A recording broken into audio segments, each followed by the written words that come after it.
Hey everyone, welcome back to the YouTube channel for OCD Recovery. Today I want to do a deep dive into unconditional life acceptance, why acceptance does not mean agreement plays into that, and why so many people today, and there's so much misinformation on deservingness, fairness, this shouldn't happen to me, the world shouldn't be that way, and why you can hold unconditional life acceptance, this is another huge myth, and still have compassion and empathy. So when you talk to someone about if there is a tragedy, anything, could be anything, in any history, and you're like, that's unfortunate, but that's just the reality of how the world goes.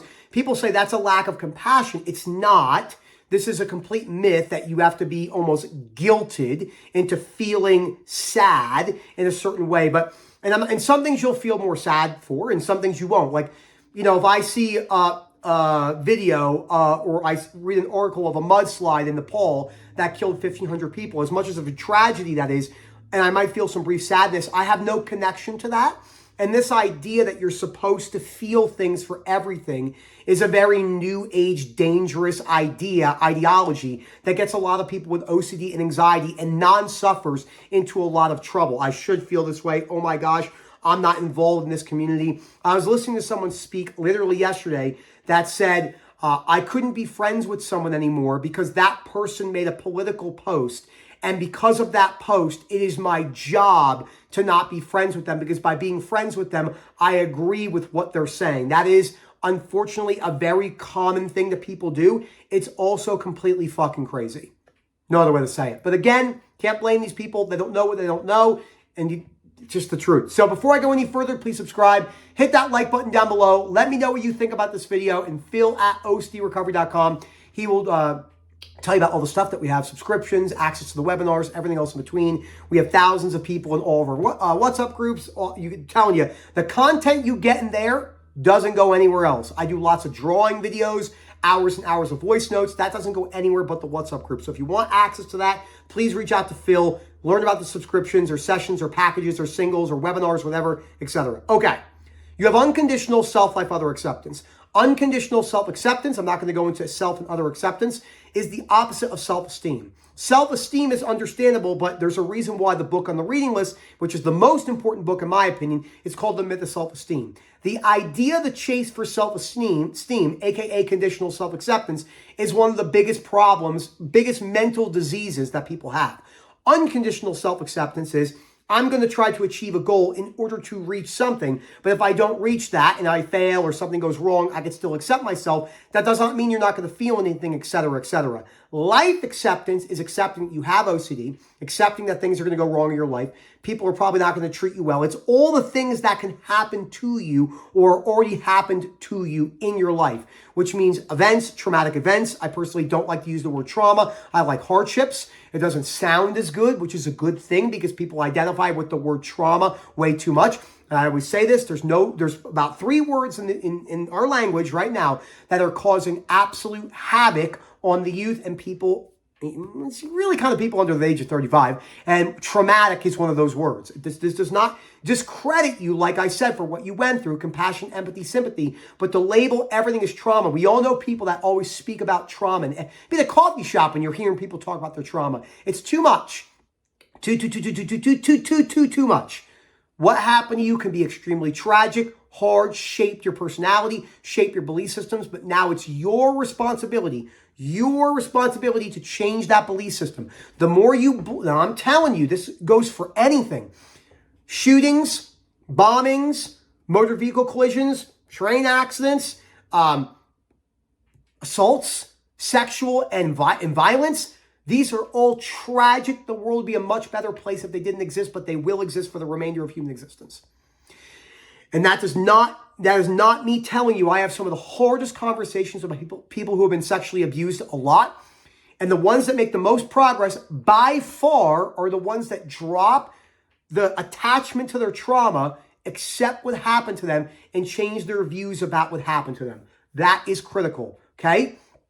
I'll give you, there's plenty of examples. The best example on YouTube is Gary. I'm not saying it's easy by any means. Gary Ridgway, the Green River Killer, who killed at least 75 women. You could type in, man forgives Gary Ridgway in court. He's a Christian by faith, and he forgave Gary Ridgway. It was the first time I think he'd ever cried, like basically ever. A lot of people in the comments are like, this was much harder than even having his daughter being murdered and necrophiliized. I mean, because Gary Ridgway was a pretty messed up individual, and I have no idea how that would feel, but the acceptance for him for murdering his daughter and necrophilizing his body. And I'm not saying that just like turns it off like a bliss state, but sorry, that acceptance overall is such a key part of the recovery journey from going through an event that's traumatic. But you need to drop this like trauma badge, ADHD, autism badge, ADHD, autism, OCD, badge. Like that is doing you a disservice and does not move you any closer to unconditional life acceptance. I'm telling you this right now. There will always be wars. If I took this right now, if I was Harry Potter and I went, Avada Kedavra, boom, and I took away every single violent thing on earth right now, and forget the wars that you hear about in the media, because there's always things going on that you don't hear about. You know, always. It's not just like the big major wars going on. It's all sorts of different things, and they're all tragedies. But if I did this, lose, gone.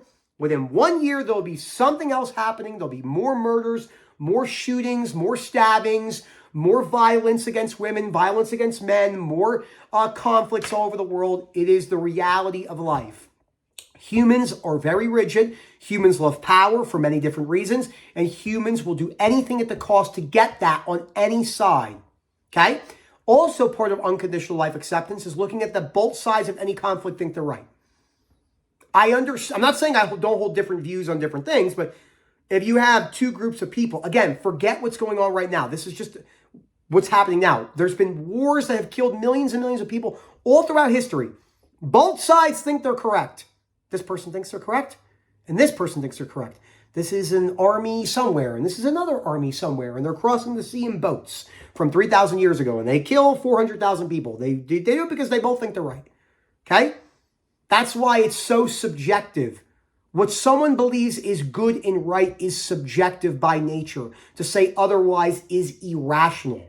Now, some of these two people right here, one of them might have a particular belief about why they're doing it that the masses agree with, understandably so, and that has better outcomes for society. But even so, this person still thinks they're right, and it's still subjective by nature. That's just the reality of life. Unconditional life acceptance is facing the most brutal, harsh realities of life. And there are a lot that people just don't want to talk about. It's like the people that make the most money on earth create, with the luck and the random timing and all this stuff. I get all that. This idea that you're going to find a passion to be a multimillionaire is complete dog shit. But they provide, at the time, the most amount of value to whatever that marketplace is, whether it's a man, woman, whoever, gay, straight, transsexual, whatever. That individual or group of people provide the most amount of value with the luck and the timing to the marketplace. And some people, as Jim Rohn says, have a great value as a mother, but they're a very bad value to the marketplace. Some people have a great value to the marketplace, but they're a very bad husband. There's pros and cons here. This is unconditional life acceptance. Almost everything you hear about deservingness and fairness is incorrect and wishy-washy. Of course, deservingness doesn't exist. If deservingness existed, no child would ever die of cancer. Well, that's just the way the world is. Exactly. And I'm not discrediting what any of these people go through. Okay? After one of the school shootings happened, it was a Sandy Hook shooting where all the little kids died in 2017. One of the women, I believe, that spoke there lost her son to Eric Harris and Dylan Klebold, who were the Columbine shootings, which is like an hour from my house in 1999. I didn't live here at the time. And she was saying to them, you actually can accept what happened. That doesn't mean you're going to just be, yay, sadness, healthy sadness, maybe some lower spikes here and there. But you cannot allow this event to ruin your life. Most people will not agree with that. They will not agree with that at all. Zero. They'll be like, no, you cannot accept the shooter. No, that. I can't even imagine what those parents gone through. I have a kid on the way, but I can't even imagine. Anyway, but that woman was unconditionally correct. It's not going to be easy. It's not rocket science. It's going to take a long time. But if you don't do that, your life will be hindered forever. So if you went through a traumatic event in your life, if something happened to you, if your wife got a disease somewhere and your wife dies at a young age or dies of cancer, if you don't accept life and what life has in it, you will suffer for the rest of your life. You will. This is such a key thing to remember. And acceptance doesn't mean agreement. I have people say all the time, well, that's just you being okay with what happened. Kind of, but not in the way that you think. You think it's a defeatist mentality. That's not what it is. It's not defeatist. It's acceptance. It's accepting the realities of life while disliking it at varying degrees, feeling emotional disturbance in your body, but it not bringing you the metronome, emotional disturbance. Remember the metronome example. Your metronome is extreme anger, extreme depression, hatred, vengeance, crying in bed all day, being manic. Where mine's like, doom, doom, still feeling those emotions, but in a much healthier amount. Healthy shame and guilt, unhealthy shame and guilt from rigid belief systems, usually rigid conditional acceptance. So you can make progress on this. Unconditional life acceptance is one of the most important things you can do for your life.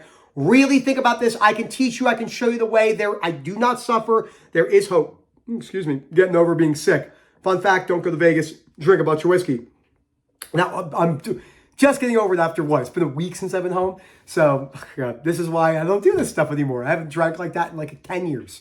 So I hope you guys enjoyed this video. Please reach out. I can help you. There's always hope out there. Phil@ocdrecovery.com. Hope to hear from you soon. As always, enjoy the rest of your day.